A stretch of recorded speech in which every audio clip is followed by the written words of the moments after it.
guys who made guys and girls who made fun of Nicole, she has autism. So stop being so mean. I mean, I kind of made fun of her once because I didn't know she had autism. But really, I said sorry, and I'm making this video.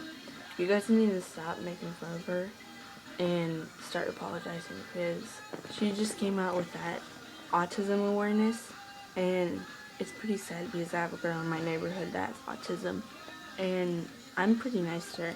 Everybody hates her. It's sad to see people like that who don't have friends. So stop being so mean and actually care. She will learn how to sing. She'll be pretty someday.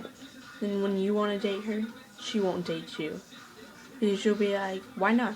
And she'll be like, because you made fun of me. So it comes back at you guys. Why don't you try making a video and singing it? See how many dislikes you get. See how many bad comments you get. It's childish and immature.